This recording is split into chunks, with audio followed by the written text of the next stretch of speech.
Assalamualaikum warahmatullahi wabarakatuh. Berjumpa lagi sahabat perjalanan cahaya. Semoga kita sehat selalu, dan selalu ada di lindungan Allah Subhanahu wa Ta'ala.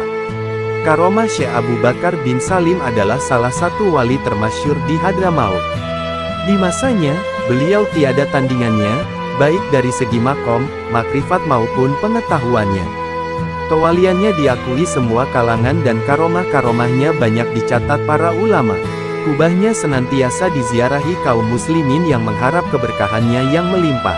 Berikut adalah salah satu karomah dahsyat Syekh Abu Bakar bin Salim. Dalam salah satu majelis, Syekh Abu Bakar bin Salim pernah berkata, "Di mataku, dunia ini tak lebih dari sebuah piring.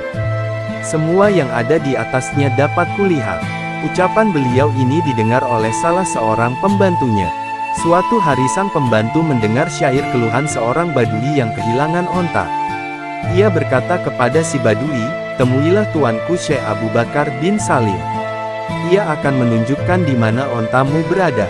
Baginya dunia hanya seluas piring saja." Sang badui segera menemui Syekh Abu Bakar bin Salim. "Beritahukanlah kepadaku, di mana ontaku berada," kata si badui kepada Syekh Abu Bakar bin Salim.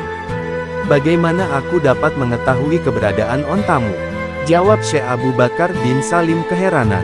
"Pembantumu berkata bahwa dunia ini bagimu, seperti sebuah piring." Akhirnya Syekh Abu Bakar bin Salim berkata, "Pergilah ke tempat fulan, ontamu berada di sana." Badui itu segera pergi ke tempat yang ditunjukkan oleh Syekh Abu Bakar bin Salim dan menemukan ontanya di sana. Beliau lalu menegur pembantunya, "Awas, jangan kau ulangi perbuatanmu ini." An-Nahrul Mawrud min Fadil Karom wal Jud, kalam Habib Idrus bin Umar al-Habsyi. Syekh Abu Bakar bin Salim setiap hari beliau menyembelih seekor unta untuk menjamu para tamunya. Suatu hari, datang seorang wanita tua ingin menghadiahkan beberapa cupak gandum kepada beliau. Ketika wanita tersebut datang ke rumah Syekh Abu Bakar bin Salim, pembantunya menanyakan apa hajat wanita tersebut. Diberitahukan dia ingin menghadiahkan gandum yang dibawanya. Pembantu tersebut mengatakan, "Tidakkah engkau tahu bahwa Syekh Abu Bakar bin Salim setiap hari menyembelih seekor unta dan menyediakan makanan yang banyak untuk para tamunya? Dan kamu datang dengan beberapa cupak gandum ini saja." Maka wanita tersebut kecil hati dan pergi. Syekh Abu Bakar bin Salim yang mendengar, turun dari rumahnya dan berlari memanggil wanita tersebut dan ditanya apa hajatnya. Wanita tersebut memberitahukan hajatnya ketika datang ingin memberikan hadiah berupa beberapa cupak gandum. Maka Syekh Abu Bakar bin Salim mengambil gandum tersebut, diletakkan di dalam surbannya, kemudian dicium gandum tersebut dan mengucapkan terima kasih serta mendoakan wanita itu atas pemberian hadiah tersebut. Beliau melakukan seperti itu semata-mata karena ingin menghargai dan menjaga perasaan wanita tersebut, walaupun pada zahirnya hanya sebuah pemberian yang kecil, akan tetapi menjaga perasaan orang lain adalah amat bernilai di sisi Allah Subhanahu wa Ta'ala. Wanita tersebut pun akhirnya gembira dan pulang. Syekh Abu Bakar bin Salim kemudian menegur pembantunya dengan berkata, "Kita tidak akan sampai kepada kedudukan sampai di sisi Allah Subhanahu wa Ta'ala, kecuali dengan menjaga perasaan orang lain. Menjaga perasaan orang adalah bagian daripada karomah yang diberikan oleh Allah Subhanahu wa Ta'ala kepada hamba yang beriman kepadanya." 1. Binatang ternak yang hilang. Seorang lelaki badui yang kehilangan binatang ternaknya dan ia telah mencari ke sana kemari, namun tidak ia ketemukan juga. Kemudian ia teringat akan perkataan salah seorang pembantu dari Syekh Abu Bakar bin Salim radhiyallahu anhu, bahwa Syekh Abu Bakar bin Salim dapat mengetahui di manakah binatang ternaknya. Ia pun menemui Syekh dan memberitahukan perkataan pembantu beliau itu sebagai alasan yang menyebabkan dirinya datang dan bertanya kepada Syekh Abu Bakar bin Salim radhiyallahu anhu. Lalu Syekh memanggil pembantunya dan beliau menanyakan apakah benar perkataan si badui tadi dan apa sebabnya. Pembantu beliau menjawab, "Sesungguhnya aku pernah mendengar Anda berkata bahwa dunia ini dalam pandangan mata Anda bagaikan sebuah piring belaka." Syekh Abu Bakar bin Salim kemudian menegur pembantunya tersebut dan melarang jangan berbicara seperti itu lagi, karena beliau tidak ingin dianggap sombong. Namun beliau tetap menolong si badui tersebut dengan memberitahukan di mana binatang ternaknya. Lalu si Badui tersebut pergi ke tempat yang ditunjuk oleh Syekh dan menemukan binatang tersebut persis seperti yang diberitahukan beliau. 2. Ramalan Syekh Abu Bakar bin Salim radhiyallahu anhu. Syekh Abu Bakar bin Salim pernah memberikan kabar kepada Umar bin Abdullah Ja'far al-Qatsiri, sewaktu Umar bin Abdullah berada di dalam penjara. Syekh Abu Bakar bin Salim radhiyallahu anhu mengabarkan bahwa Umar bin Abdullah akan segera keluar dari penjara dan akan menjadi penguasa di Hadramaut. Tak lama kemudian Umar bin Abdullah keluar dari penjara dan menjadi penguasa Hadramaut. 3. Isyarat Syekh Abu Bakar bin Salim radhiyallahu anhu. Diriwayatkan dari Syekh Soleh As-Salik Ahmad bin Ali Bajabir rahimahullah, beliau berkata, tatkala sudah termasyurnya Syekh Abu Bakar bin Salim radhiyallahu anhu, aku merindukan untuk berziarah kepada beliau, dan aku menginginkan mendapatkan isyarah lebih dahulu sebelum aku berziarah. Dan dikala tengah malam tiba, ada cahaya yang memancar dari atas atap rumahku, lalu cahaya tersebut memenuhi seluruh rumahku, kemudian tiba-tiba hadirlah Syekh Abu Bakar bin Salim radhiyallahu anhu turun dan kemudian duduk di sampingku, berbicara kepada diriku dan beliau memberikan isyarat kepadaku, maka setelah itu aku pun berziarah kepada beliau. 4. Kesembuhan dengan keberkahan Syekh Abu Bakar bin Salim radhiyallahu anhu. Ada seorang solihin yang bercerita, sekali waktu aku sakit keras, dan pada saat menjelang malam aku merasakan kepayahan, lalu aku bertawasul kepada Syekh Abu Bakar bin Salim radhiyallahu anhu. Tak lama kemudian aku tertidur dan bermimpi jumpa beliau, kulihat diri beliau di atas kendaraan, kedua kakinya sampai 7 lapis bumi dan kepalanya menembus sampai ke langit dan beliau mengucapkan 2 bait syair. Kaum yang sudah sampai di hadirat Tuhan mereka dan telah nyata bagi mereka keindahan akan hal tersebut dengan senyata-nyatanya, dan tatkala mereka dipanggil olehnya kepada jalan kesuksesan, mereka pun menyahuti dengan penuh ketaatan, kami menyahuti panggilanmu wahai yang memanggil kami dengan segala keindahan amal dan ganjaran. Di dalam mimpiku, beliau mengisyaratkan bahwa aku berhasil mendapatkan kesembuhan dan kesehatan dari sakitku, dan ketika aku bangun di pagi harinya, ternyata aku telah sehat dan penyakitku telah hilang dengan keberkahan Syekh Abu Bakar bin Salim. Diriwayatkan dari Syekh Al-Wali Abid bin Abdul Malik bin Nafi As-Shibami. Sekali waktu aku ditimpa suatu penyakit sedangkan aku berada di negeriku, di Shibam, maka aku lalu bertawasul kepada Syekh Abu Bakar bin Salim radhiyallahu anhu, lalu beliau tiba-tiba hadir dan masuk ke rumahku lalu mendoakan diriku, kemudian aku pun sehat dengan keberkahan beliau. 5. Mangkuk kopi yang dikirim Syekh Abu Bakar bin Salim radhiyallahu anhu. Diriwayatkan bahwa ada rombongan yang berziarah kepada beliau yang berasal dari Syam, dan salah satu dari mereka bercerita, tatkala aku sedang duduk bersama Syekh Abu Bakar bin Salim radhiyallahu anhu, terlintas dalam benakku, aku ingin minta doa beliau, agar istriku yang berada di Syam tidak marah kepadaku dan ridho atas diriku, karena aku telah lama meninggalkan dirinya karena lamanya perjalananku. Maka tiba-tiba Syekh Abu Bakar bin Salim berbicara dan memberitahukan kepadaku, padahal aku belum sempat berkata sepatah kata pun, beliau berkata, keluargamu akan ridho atas dirimu ketika engkau pulang. Sekiranya aku mau, sungguh aku akan hadirkan keluargamu pada saat ini juga di majelis ini, tetapi cukup sudah kuberikan kopi di dalam mangkuk ini kepada mereka. Pada saat itu kulihat di tangan beliau ada mangkuk yang berisi kopi, kemudian ketika aku pulang ke negeriku dan bertemu keluargaku, aku pun terheran-heran karena ternyata mereka semuanya merasa senang dengan kepulanganku dan mereka tidak marah sama sekali kepadaku, persis seperti yang dikatakan oleh Syekh Abu Bakar bin Salim. Lalu karena penasaran dan masih merasa takjub, aku pun bertanya kepada mereka adakah orang yang telah datang kepada mereka dengan memakai pakaian seperti yang dipakai Syekh Abu Bakar bin Salim radhiyallahu anhu saat itu, serta berciri-ciri seperti beliau, juga dengan membawa mangkuk yang berisi kopi, pada hari yang dikatakan oleh Syekh Abu Bakar bin Salim radhiyallahu anhu.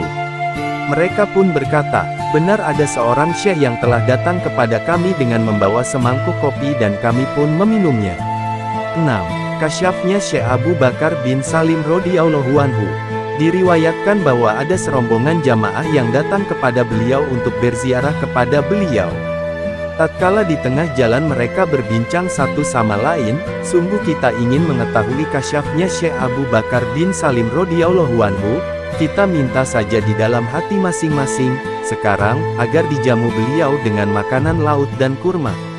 Padahal saat itu bukanlah musimnya, kemudian setelah melalui perjalanan panjang, mereka pun bertemu dengan Syekh Abu Bakar bin Salim, dan dikala waktu sarapah tiba, Syekh Abu Bakar bin Salim berkata kepada pembantunya, "Pergilah engkau dengan rombongan ke rumah si Fulan, sesungguhnya di rumahnya ada makanan untuk sarapan mereka." Kemudian si pembantu tersebut pergi mengantarkan rombongan tadi menuju ke rumah yang dimaksud. Setibanya mereka di sana, kagetlah mereka karena semua makanan yang mereka minta dalam hati sewaktu dalam perjalanan tadi sudah terhidang lengkap. Setelah mereka selesai makan dan telah pulang, sang empunya rumah datang dan ia tidak mendapati apapun di rumahnya ataupun juga bekas makanan tersebut. 7. Penderita lepra yang sembuh dengan keberkahan Syekh Abu Bakar bin Salim. Diriwayatkan bahwa ada seorang laki-laki di Maroko yang ditimpa lepra di sekujur tubuhnya, dan ia mempunyai saudara laki-laki yang sudah berikhtiar ke sana kemari, namun tiada hasil dan mereka berdua adalah orang-orang kaya. Saudaranya sudah memanggil seluruh tabib yang terkenal di masa itu dan sudah meminta doa kepada para wali yang termasyhur di masa itu. Tetapi penyakit saudaranya tidak kunjung sembuh. Sampai akhirnya ada seorang ahli batin yang berkata kepada mereka, "Cobalah kalian meminta keberkahan dari Syekh Abu Bakar bin Salim radhiyallahu anhu di kota Inat, Yaman agar saudaramu mendapat kesembuhan." Kemudian saudaranya ini bermusafir pada saat itu juga ke kota Inat. Ketika telah sampai, ia pun berziarah dan berjumpa dengan Syekh Abu Bakar bin Salim radhiyallahu anhu. Sebelum sempat ia berbicara, Syekh Abu Bakar bin Salim telah berkata lebih dulu, dengan jalan kasyaf, beliau berkata, "Aku telah terima ziarahmu dan keinginan dirimu untuk menyembuhkan saudaramu yang sedang sakit di Maroko. Nanti pada waktu hari Jumat, pada waktu khotib berdiri di mimbar, masuklah engkau ke masjid kami, lalu pergilah ke telaga yang ada di masjid kami, basahilah sekujur badanmu dengan air telaga tersebut, apabila tubuhmu telah kering dari air, ulangi lagi sebanyak 3 kali berturut-turut." Lelaki tersebut melakukan apa yang diperintahkan oleh Syekh Abu Bakar bin Salim radhiyallahu anhu. Kemudian pada waktu yang telah ditentukan yaitu hari Jumat, ia pun masuk ke telaga, lalu berendam ke dalamnya berturut-turut selama 3 kali, kemudian setelah itu, ia sholat Jumat. Pada waktu ia menunaikan sholat Jumat ada seorang laki-laki di sebelahnya berkata kepada dirinya bahwa ibundanya pada saat itu telah wafat di Maroko. Setelah ia menunaikan ziarah dan telah selesai seluruh maksud tujuannya, ia kemudian pamit kepada Syekh Abu Bakar bin Salim radhiyallahu anhu dan segera pulang ke negerinya, Maroko. Ketika telah sampai di rumahnya, ia menemui saudaranya yang sakit. Ternyata saudaranya tersebut pada saat itu telah sembuh, dan badannya telah bersih dari penyakit kusta. Lalu ia pun bertanya kepada saudaranya, bagaimana sampai dirinya bisa sembuh. Kemudian saudaranya bercerita, pada hari Jumat pada saat bersamaan saudaranya bertemu dengan Syekh Abu Bakar bin Salim radhiyallahu anhu di Inat dan menunaikan perintah beliau, datang kepadaku seorang lelaki, yang sifatnya seperti Syekh Abu Bakar bin Salim radhiyallahu anhu, membasahi diriku, sampai 3 kali berturut-turut. Setelah itu aku pun langsung sembuh, dan laki-laki tersebut hilang dari hadapanku. Dan memang benar ibunda mereka telah wafat pada saat itu, tetapi ternyata dengan madat keberkahan Syekh Abu Bakar bin Salim radhiyallahu anhu saudaranya yang sakit lepra tersebut mendapatkan kesembuhan. 8. Jari tangan Syekh Abu Bakar bin Salim radhiyallahu anhu bersinar. Diriwayatkan bahwasanya istri beliau pada suatu malam meminta lampu kepada beliau, maka beliau mengeluarkan jari-jari beliau dan pada saat itu jari-jari tangan beliau bersinar seperti lampu. 9. Syekh Abu Bakar bin Salim radhiyallahu anhu wali sohibul waqt. Diriwayatkan dari sebagian kaum Sadaba Alawi, ia bercerita, "Satu ketika aku bermimpi seolah-olah aku bermaksud pergi haji ke Makkah Musyarrafah. Tatkala aku memasuki Masjidil Haram, aku tidak mendapati Baitullah sebagaimana mestinya berada di tempatnya. Aku pun lalu merasa bingung. Pada saat itu aku melihat ada seorang laki-laki daripada Bani Alawi, aku pun lalu bertanya kepadanya, "Di manakah Ka'bah?" Ia menjawab, "Jalanlah bersamaku, aku akan menunjukkan kepada engkau Ka'bah." Maka aku pun berjalan di sisinya. Sampai akhirnya kami masuk ke kota Inak. Di sana aku melihat satu kubah yang sangat besar di sisi rumah Syekh Abu Bakar bin Salim radhiyallahu anhu, dan aku mendengar suara beliau di dalamnya. Laki-laki tersebut berkata kepadaku, "Inilah rumah yang diagungkan, dan kulihat Baitullah ada di sisi rumah Syekh Abu Bakar bin Salim radhiyallahu anhu." Kemudian aku pun bangun dari tidurku pada saat itu juga. Lalu setelah aku memikirkan mimpiku tersebut dan mengenai hal Syekh Abu Bakar bin Salim radhiyallahu anhu yang kulihat dalam mimpiku, maka tahulah aku bahwasanya Syekh Abu Bakar bin Salim radhiyallahu anhu adalah wali sohibul waqt. 10. Rombongan musafir yang diselamatkan Allah Subhanahu wa Ta'ala dengan keberkahan Syekh Abu Bakar bin Salim radhiyallahu anhu. Diriwayatkan oleh Faqih Muhammad bin Sirojuddin Jamal rahimahullah, beliau bercerita, "Sesungguhnya aku bermusafir ke negeri India pada bulan Asyura tahun 973 Hijriah dengan naik kapal, sampai akhirnya pada satu tempat yang dikenal dengan nama Huril Gari. Pada saat kapal kami mengalami kerusakan, keadaan saat itu sangatlah gelap dan hujan turun dengan lebatnya.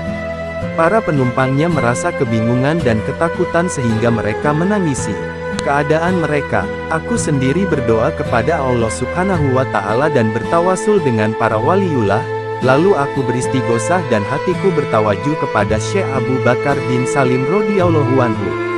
Setelah aku bertawasul kepada Syekh Abu Bakar bin Salim radhiyallahu anhu, aku mendengar suara beliau seolah-olah dekat denganku. Kemudian aku bangun dan memberitahukan kepada para penumpang yang lain bahwasanya telah ada isyarah dan bisyarah dalam keadaan yang sangat sulit saat itu. Dan ternyata kami pun selamat oleh bantuan Allah Subhanahu wa Ta'ala. Dengan kemuliaan Syekh Abu Bakar bin Salim radhiyallahu anhu. 11. Panjang umur dengan keberkahan Syekh Abu Bakar bin Salim radhiyallahu anhu. Dari Faqih Muhammad juga diriwayatkan, beliau bercerita, "Sekali waktu diriku mengalami sakit yang sangat parah. Hal ini terjadi pada bulan Ramadan tahun 988 Hijriah. Pada saat itu keadaanku sangat payah, sehingga tak ubahnya sedang mendekati ajal dan dalam keadaan sakratul maut. Pada saat itu seolah-olah hadir sosok gaib yang bisa kudengar dan dapat kulihat. Kemudian tiba-tiba aku mendapati surat dari Syekh Abu Bakar bin Salim radhiyallahu anhu. Pada surat tersebut, ketika kubaca tertulis sebagai berikut, 'Sesungguhnya kami mengetahui akan keadaanmu, engkau sedang sakit sedemikian rupa. Tidak usahlah engkau cemaskan penyakitmu, insya Allah engkau akan sehat dan terlepas daripada maut dan kembali kepada kami. Karena kehidupanmu dibutuhkan untuk kemaslahatan zahir maupun batin bagi kaum muslimin. Dan janganlah sekali-kali engkau merasa cemas di dalam hatimu terhadap penyakitmu ini. Sesungguhnya aku telah memberikan syafaat bagimu dengan keselamatan dan panjang umur.' Maka tatkala aku telah selesai melihat surat yang sampai kepadaku secara gaib dari Syekh Abu Bakar bin Salim radhiyallahu anhu, tanpa diduga aku sembuh pada saat itu juga dengan izin Allah Subhanahu wa Ta'ala dengan keberkahan daripada Syekh Abu Bakar bin Salim radhiyallahu anhu. 12. Makanan yang dihabiskan pembantu Syekh Abu Bakar bin Salim radhiyallahu anhu. Diriwayatkan, tatkala beliau hendak mengadakan perayaan dalam rangka khitan dari sebagian anak-anak beliau, beliau pun mengadakan walimah yang besar dan mengundang penduduk Tarim dan sekitarnya. Pada perayaan tersebut, Syekh Abu Bakar bin Salim mempersiapkan jamuan yang banyak bagi yang hadir, tetapi ternyata entah kenapa para undangan makan hidangan tersebut sedikit sekali. Hal ini menyinggung perasaan Syekh Abu Bakar bin Salim radhiyallahu anhu. Beliau lalu berkata kepada pembantunya, yaitu Auf bin Syekh Ali Bamazru, penduduk Wasitoh, beliau berkata, "Berdirilah engkau dan bersihkan hidangan ini, dan makan olehmu sendiri." Sedangkan jumlah hidangan pada waktu itu adalah sebanyak 60 hidangan. Pembantu beliau makan setiap hidangan tersebut satu persatu tanpa mendapatkan mudarat sedikit pun daripada tindakannya tersebut. Ibnu Ali menjawab, "Ya Sayyidi, yang Anda inginkan adalah kemaslahatan, tetapi bagaimanakah kami akan merubahnya lagi, karena dinding ini sudah terlanjur didirikan di tempat ini." Pada saat itu Syekh Abu Bakar bin Salim radhiyallahu anhu memegang tongkat, beliau lalu memukul dinding tersebut dengan tongkat beliau, maka dengan seizin Allah Subhanahu wa Ta'ala dinding tersebut berpindah tempat dari tempatnya semula sampai kepada tempat yang diinginkan oleh Syekh Abu Bakar bin Salim radhiyallahu anhu. 14.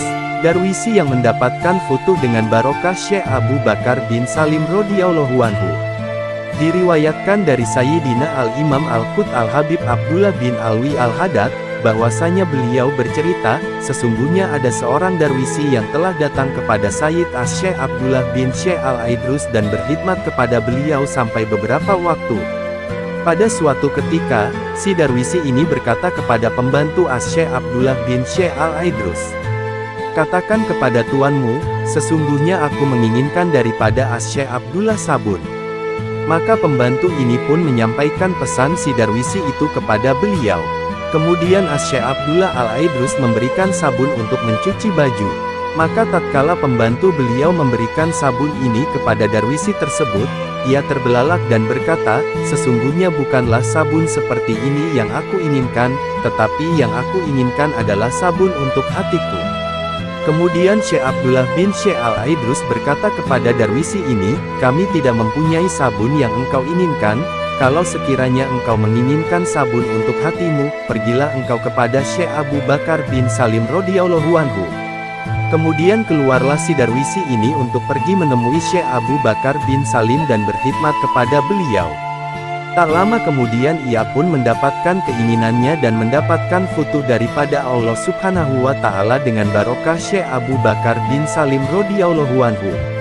15. Tanah Dori, makam Syekh Abu Bakar bin Salim mujarab untuk obat segala macam penyakit.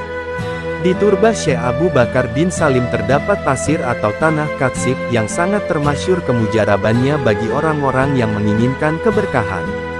Salah satu yang termasyhur adalah bahwa tanah ini bisa menyembuhkan berbagai macam penyakit, oleh karena jugalah Syekh Abu Bakar bin Salim mendapatkan gelar Maula Katsib. Diceritakan oleh Sayyid Abdul Qadir bin Abdullah bin Umar bin Syekh Abu Bakar bin Salim radhiyallahu anhu, beliau berkata, "Adalah aku berziarah kepada Syekh Abu Bakar bin Salim satu ketika bersama guruku Sayyid Ahmad Al-Junaidi Banal Imam Ahmad Al-Junaid. Kami berziarah ke Inat dan berziarah kepada Syekh Abu Bakar bin Salim. Sesudah berziarah, beliau menginginkan untuk mengambil pasir di makam tersebut untuk menyembuhkan luka yang diderita beliau di salah satu kaki beliau. Dan beliau meminta kepada salah seorang keturunan Syekh Abu Bakar bin Salim agar meletakkan pasir tersebut atas luka beliau, dan luka tersebut sembuh dengan seizin Allah Subhanahu wa Ta'ala." Dan diceritakan juga dari Syekh Abdullah Qadri Basyait, ia bercerita, "Sesungguhnya aku selalu membawa tanah dari makam Syekh Abu Bakar bin Salim, tatkala aku bermusafir menuju ke Makkah, aku membawa tanah tersebut, dan selama perjalanan aku tidak mendapatkan musibah apapun juga. Tatkala kami telah sampai di Makkah, maka kami mencengar kabar bahwa kapal yang kami tumpangi tersebut pecah dan tenggelam. Aku pun bersyukur kepada Allah Subhanahu wa Ta'ala. Tanah ini juga selalu aku jaga dan bawa kemanapun aku pergi, juga selama aku bermukim di Al-Haramain selama 9 tahun. Sampai akhirnya aku pun keluar dari Makkah. Dan selama itu, aku selalu membawa tanah tersebut dan tidak pernah sekalipun aku ditimpa kesusahan." 16. Berpindahnya makom kewilayahan Syekh Ma'ruf Bajamal kepada Syekh Abu Bakar bin Salim radhiyallahu anhu. Diceritakan dalam kitab Insusalikin ila Makomatil Wasilin yang ditulis oleh Sayyid Abdullah bin Ahmad Baharun. Di dalam kitab tersebut diceritakan kisah dari Umar bin Ali Bamansur. Ia bercerita, telah memberi kabar kepada kami seorang daripada kaum Arifin. Ia bercerita, tatkala wafat seorang wali besar yaitu Syekh Ma'ruf Bajamal di Budoh salah satu daerah di Dawan.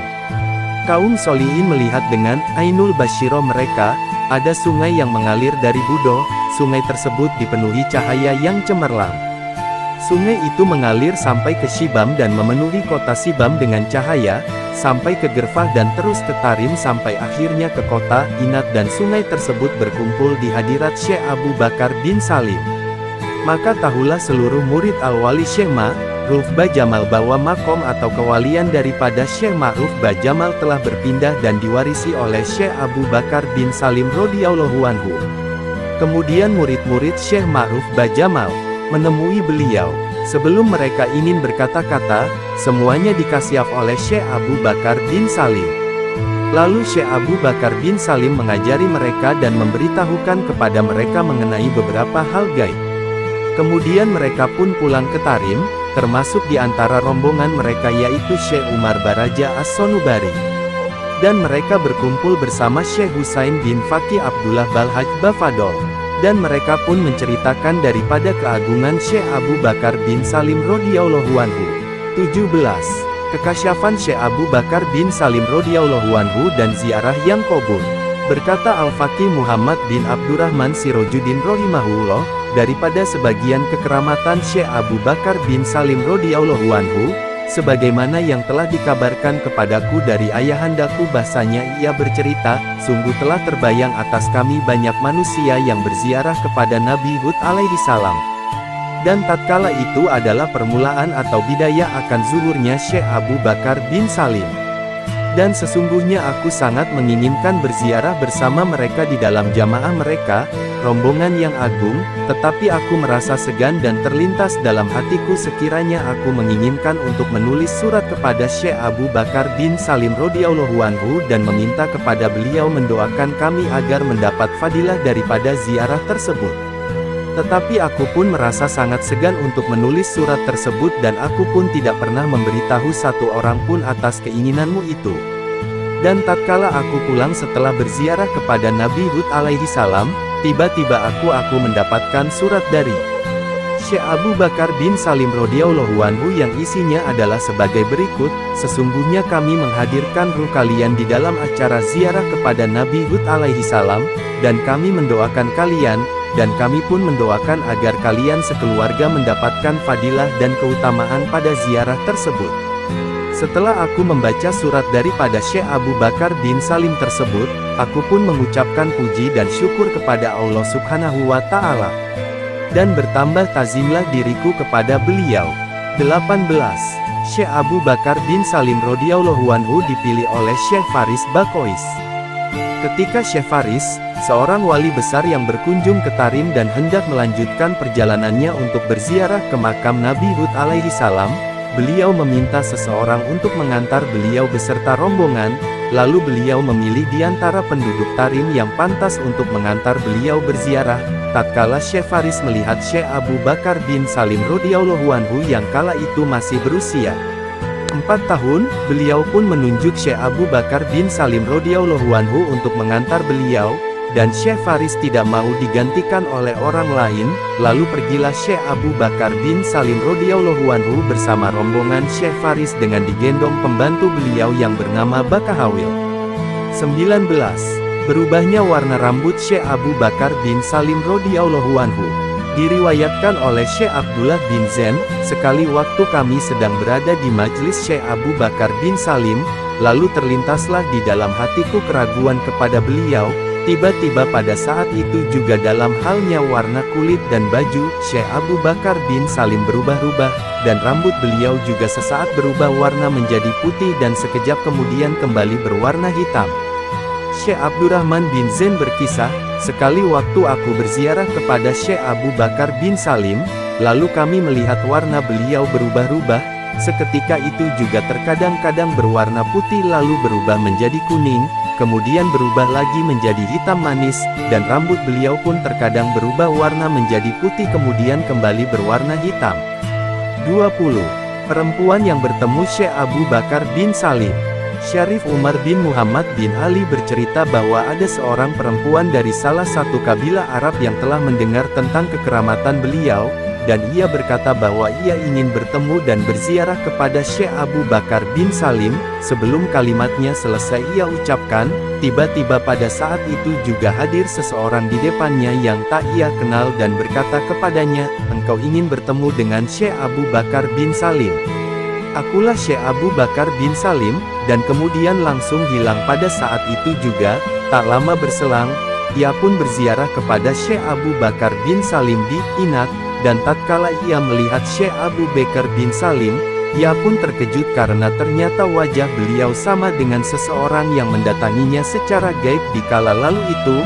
Lalu Syekh Abu Bakar bin Salim berkata kepadanya, "Yang mendatangimu tempo hari itu adalah aku," padahal jarak tempuh antara daerah tempat tinggal perempuan itu dan kota Inat adalah 1 bulan perjalanan. 21. Orang-orang yang bernazar bagi Syekh Abu Bakar bin Salim. Dikisahkan oleh Al-Imam Al-Qut Al-Habib Ahmad bin Hasan Al-Atos, bahwa ada seorang perempuan yang bernazar ingin memberikan makanan kepada Syekh Abu Bakar bin Salim, lalu ia pun membawa makanan ala kadar tersebut ke rumah Syekh Abu Bakar bin Salim. Ketika ia meminta kepada yang ada di sana, pembantu tersebut merasa enggan untuk menyampaikan makanan yang ala kadarnya itu dan ia berkata kepada si perempuan tadi, "Syekh Abu Bakar bin Salim tidak berhajat kepada makananmu." Sedihlah ia mendengar perkataan pembantu tadi, tapi tiba-tiba Syekh Abu Bakar bin Salim keluar dari rumah beliau dan mendatangi si perempuan tadi dan menerima makanan tersebut, seraya mengucapkan terima kasih dan pembantu tadi ditegur beliau. Dikisahkan bahwa ada seorang yang mempunyai kebun yang luas dan ia bernazar, seandainya tanamannya tidak dirusak oleh binatang, maka 1/10 dari hasil panennya akan diberikan kepada Syekh Abu Bakar bin Salim. Tak lama kemudian ia melihat binatang yang biasanya merusak tanaman di kebunnya tidak bisa masuk ke kebunnya tersebut dan hasil panennya sangat bagus semuanya dengan barokah dari Syekh Abu Bakar bin Salim. 22. Orang-orang yang berziarah kepada Syekh Abu Bakar bin Salim. Diriwayatkan oleh Sayyid Ahmad bin Syekh Al-Faqih Ali bin Sayyid Al-Faqih Syekh Al-Hasan radhiyallahu anhu, ada serombongan jamaah yang ingin berziarah kepada Syekh Abu Bakar bin Salim. Tatkala mereka telah sampai di Sewun, mampirlah mereka ke Sultan Al-Katsiri. Sebagian dari rombongan ada yang tinggal dan sebagian yang lain meneruskan perjalanan mereka untuk berziarah kepada Syekh Abu Bakar bin Salim. Tak lama kemudian rombongan yang tinggal tadi merasa menyesal dan mereka berniat ingin melanjutkan perjalanan untuk berziarah kembali. Lalu mereka berpikir untuk menemui pembantu Syekh Abu Bakar bin Salim yaitu yang bernama Baraja untuk bertabaruk. Lalu mereka menemui pembantu beliau tersebut yang sedang berada di rumah beliau yang berada di Sewun. Tanpa diduga pembantu beliau tersebut berkata kepada mereka, "Kalian akan bertemu Syekh Abu Bakar bin Salim di rumah ini, masuklah kalian, bismillah." Lalu mereka pun masuk dan mereka bertemu dengan Syekh Abu Bakar bin Salim di rumah tersebut yang berada di Sewun. Kemudian mereka lama berbincang-bincang dengan beliau, dan beliau juga membaca Fatihah untuk mereka. Setelah itu mereka pulang, dan di dalam perjalanan mereka bertemu dengan rombongan lainnya yang baru pulang dari Inat dan berkata kepada mereka, "Syekh Abu Bakar bin Salim mengirimkan salam buat kalian." Mendengar hal ini mereka pun merasa takjub karena mereka pun baru saja berkumpul dengan Syekh Abu Bakar bin Salim di waktu yang sama di Sewun. 23. Mendapatkan anak dengan barokah Syekh Abu Bakar bin Salim. Berkata Al-Muallim Ahmad bin Abdurrahman Bawazir, ketika Syekh Abu Bakar bin Salim sedang duduk di majelis beliau dan sedang menemui orang-orang yang berziarah kepada beliau, tiba-tiba ada seseorang yang berpenampilan seperti seorang darwisi menghampiri beliau dan beliau pun berdiri menyambut orang tersebut seraya berkata, "Engkau adalah Syekh Al-Bakri yang mengajar di Makkah." Orang tersebut menjawab, "Benar." Kemudian Syekh Abu Bakar bin Salim bertanya, "Apakah engkau mempunyai anak?" Jawabnya, "Tidak." Kemudian Syekh Abu Bakar bin Salim mengeluarkan mangkuk beliau yang berwarna merah, kemudian dipenuhi oleh beliau dengan kopi, kemudian diberikan kepada Syekh Al-Bakri, seraya berkata, "Wahai Syekh Al-Bakri, berikanlah kopi ini kepada istrimu, insya Allah ia akan segera mengandung dan melahirkan seorang anak laki-laki yang akan menjadi seorang ulama Makkah." Tak lama kemudian Syekh Bakri mendapatkan anak laki-laki dan anak tersebut menjadi seorang ulama Makkah, persis seperti yang dikatakan oleh Syekh Abu Bakar bin Salim. Diriwayatkan bahwa Al-Fadil Al-Wali Al-Imam Abdurrahman Al-Bid Al-Ba'alawi, salah seorang murid Syekh Abu Bakar bin Salim, suatu hari hendak menemui beliau bersama seseorang bernama Utsman Khatib sambil membawa kopi. Ketika mereka telah berjumpa dengan Syekh Abu Bakar bin Salim, beliau lebih dulu berkata kepada mereka berdua, "Wahai Sayyid Abdurrahman, sesungguhnya engkau ingin mempunyai keinginan untuk mempunyai seorang anak laki-laki, karena engkau hanya mempunyai anak perempuan. Sesungguhnya Allah Subhanahu wa Ta'ala berfirman, Yahabu liman yasinasan wa yahabu liman yasya'az zukur." Sayyid Abdurrahman menjawab, "Benar ya Sayyidi, selain ingin berjumpa dengan Anda, itulah juga keinginanku." Kemudian Syekh Abu Bakar bin Salim berkata kepada Sayyid Abdurrahman, "Sesungguhnya anak perempuan akan mendapatkan kelapangan dunia dan akhirat, dan engkau akan mendapatkan anak laki-laki yang menghatamkan Al-Quran. Minumlah kopimu, sedangkan engkau ya Utsman keinginanmu adalah agar engkau mendapatkan kemuliaan, engkau akan mendapatkan kemaslahatan dari anak cucumu dan mereka akan diberikan Allah Subhanahu wa Ta'ala kelapangan dalam urusan duniawi mereka." Kemudian Sayyid Abdurrahman kembali meneruskan cerita beliau, "Demi Allah sungguh yang terjadi pada kami berdua persis seperti yang dikatakan Syekh Abu Bakar bin Salim, nyaris tidak meleset barang satu huruf pun dari perkataan beliau." Terima kasih telah menonton video kami, jangan lupa like dan subscribe komen.